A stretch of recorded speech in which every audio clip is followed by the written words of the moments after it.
Hello everyone, welcome to mobile bus. আজকে আমি কথা বলবো অপ্পোর নতুন লঞ্চ হওয়া একটি স্মার্টফোন অপ্পো A58 এই স্মার্টফোনটি। এই স্মার্টফোনটি রিসেন্টলি বেশ কিছুদিন বাংলাদেশ মার্কেটে লঞ্চ করা হয়, আর যার দুইটি ভেরিয়েন্ট থাকে। প্রথমটি 6GB 128GB, যার মূল্য 20,990 টাকা, এবং অন্যটি 8GB 128GB, যার মূল্য 23,990 টাকা। তো এই বাজেট স্মার্টফোনটির ডিজাইন এবং বিল কোয়ালিটি আপনাকে যথেষ্ট প্রমাণ দিবে সৌন্দর্য। বেশ সুন্দর ক্যামেরা কাটআউট, ব্যাক প্যানেলের ডিজাইন এবং পাঞ্চুয়াল টাইপের ডিসপ্লে হওয়াতে দেখতে বেশ অসাধারণ লাগে। ফোনটির ওয়েট থাকছে 192 গ্রাম এবং থিকনেস 8 মিলিমিটার। ফোনটির দুইটি কালারে পাওয়া যাবে, গ্লোয়িং ব্ল্যাক এবং দার্জিলিং গ্রিন কালারে।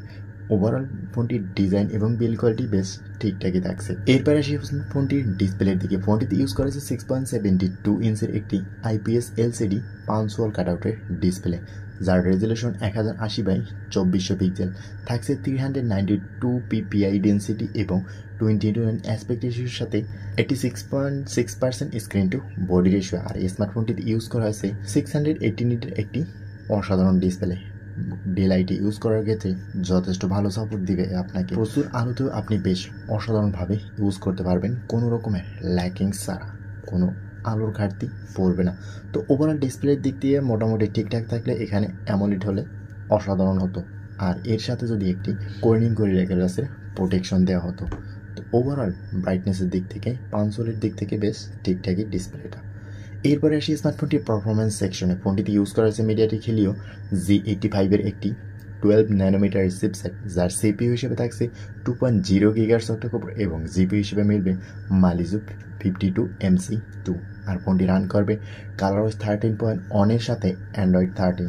আর ফোনটি থাকছে তো 6GB 8GB এবং 128GB ভেরিয়েন্টে।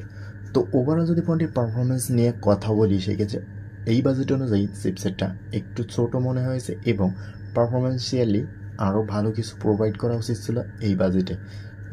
অন্তত স্ন্যাপড্রাগন 680 বা এর থেকে আরও ভালো প্রসেসর ইউজ করা যেত, বা মিডিয়াটেক হিলিও G99 প্রসেসরটাও অবশ্যই হয়তো পাওয়া যেত। এরপরে আসে স্মার্টফোনটি ক্যামেরা সেকশনে। ফোনটিতে ইউজ করা আছে 50 মেগাপিক্সেলের মেইন ক্যামেরার সাথে একটি 2 মেগাপিক্সেলের ডেপথ সেন্সর। ভিডিও রেকর্ডিংয়ের ক্ষেত্রে থাকছে 1080p 30fps রেজুলেশন। ফোনটির ফ্রন্ট ফেসিং ইউজ করা আছে 8 মেগাপিক্সেলের একটি সেলফি শুটার। এখানেও 1080p 30fps ভিডিও রেকর্ডের সুযোগ থাকছে। তো ওভারঅল ক্যামেরার দিক থেকে যথেষ্ট ঘাটতি থাকছে, কারণ এই বাজেটে স্মার্টফোনে আরও ভালো ফ্রন্ট ক্যামেরা এবং ব্যাক প্যানেলে ডেপথ সেন্সরের বদলে একটি আল্ট্রা ওয়াইড লেন্স প্রোভাইড করা উচিত ছিল। বাজেট অনুযায়ী ক্যামেরার দিক থেকে বেশ ঘাটতি মনে হয়েছে। এরপরে স্মার্টফোনটির পাওয়ার সেকশনে। ফোনটিতে ইউজ করা হয়েছে 5000 mAh এর ব্যাটারি এবং 33 ওয়াটের ফাস্ট চার্জার।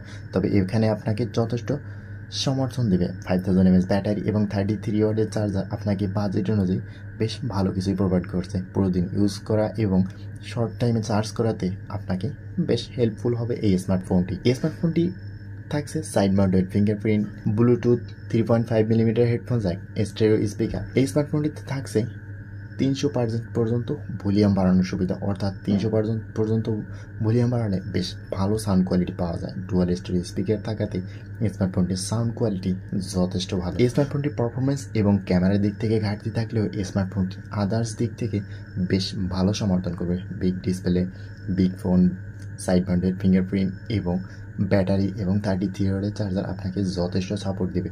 তবে এই বাজেট অনুযায়ী আপনি অন্য ব্র্যান্ডও দেখতে পারেন, মোটামুটি বেশ ভালো থাকলেও এখানে টুকটাক কিছু ল্যাকিংস থাকবে।